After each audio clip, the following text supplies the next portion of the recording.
Article 370 article 35A اب نہیں رہا ریاست جموں کشمیر میں، اور جو 5 اگست 2019 کا جو فیصلہ تھا بھارتیہ جنتا پارٹی کا، اسے عدالت نے برقرار رکھ دیا۔ پہلی بات جو عام آدمی مجھ جیسے سادہ لوگوں کو سمجھنے کی ضرورت ہے وہ یہ ہے کہ یہ 370 آرٹیکل جموں کشمیر کے اپنے آئین یا قانون کا حصہ نہیں ہے، بلکہ یہ 370 ہندوستان کے آئین کا ایک آرٹیکل ہے۔ یہ آرٹیکل کرتا کیا ہے؟ یہ ہندوستانی آئین کا آرٹیکل 370 جموں کشمیر کی 3 چیزوں کو چھوڑ کر نمبر 1 دفاع، نمبر 2 خارجہ امور اور نمبر 3 مواصلات، ان تینوں کو چھوڑ کر باقی کسی بھی چیز میں مداخلت نہیں کرتا۔ ریاست جموں کشمیر کو نیم خود مختاری اور خصوصی حیثیت دیتا ہے، جو ہندوستان کے آئین میں کسی اور ریاست کو نہیں ہے۔ ہندوستان کے اس 370 کے آرٹیکل کی ضرورت کیوں پیدا ہوئی؟ اس آرٹیکل کی ضرورت اس لیے پیدا ہوئی تھی کہ جب پاکستان نے 22 اکتوبر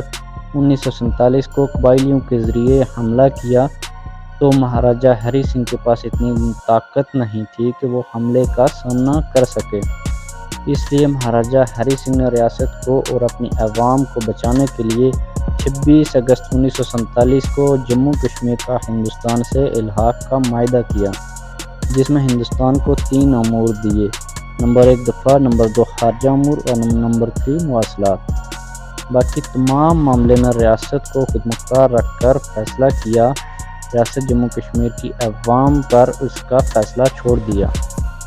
کہ ریاست جموں کشمیر کی عوام اپنے مستقبل کے بارے میں کیا چاہتی ہیں اور فیصلہ وہی کریں گی۔ اس نقطے پر آ کر ہندوستان کو آرٹیکل 370 کی ضرورت پڑی، اور اس آرٹیکل کے ذریعے ہندوستان نے 3 امور دفاع، خارجہ، مواصلات ہندوستان نے سنبھال لیے اور باقی تمام معاملات میں ریاست کو آزاد رکھا۔ اب آرٹیکل 35A کیا ہے، اس کے بارے میں ہم جانیں گے۔ آرٹیکل 35A ہندوستان کا کوئی عام آدمی جموں کشمیر میں کوئی زمین وغیرہ نہیں لے سکتا تھا، یعنی جموں کشمیر کی اپنی عوام کے علاوہ ہندوستان کا کوئی بھی شخص، کوئی بھی شہری کچھ نہیں کر سکتا تھا۔ وہ صرف جموں کشمیر میں گھومنے پھرنے، سیر و تفریح کے لیے جا سکتا تھا۔ کوئی جاب، نوکری نہیں کر سکتا تھا، شادی بیاہ وغیرہ بہت ساری باتیں اس آرٹیکل 35A میں ہیں جو ہندوستانی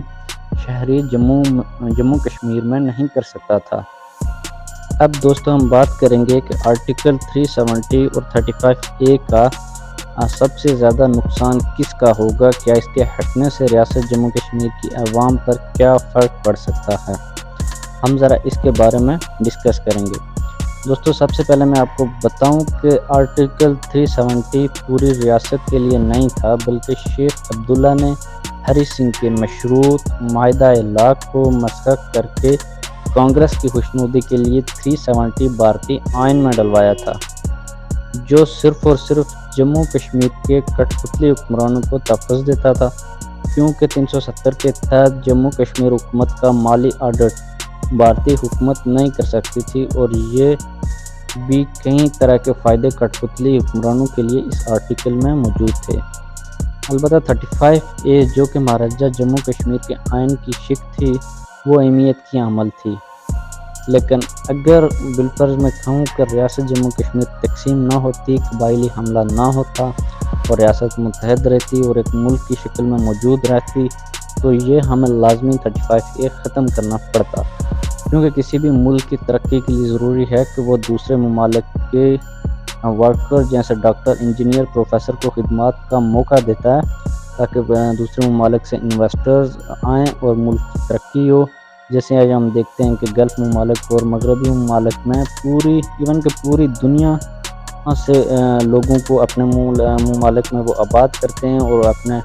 شہریوں کی ترقی کر رہے ہیں اور اپنے ملک کو ترقی دے رہے ہیں، کیونکہ پوری دنیا سے انجینئر، ڈاکٹرز، پروفیسر آئیں گے تو ہمارا ملک اس لحاظ سے آگے جائے گا۔ تو بہرحال ابھی بھی ہمارے پاس وقت ہے کہ ہم اپنی ریاست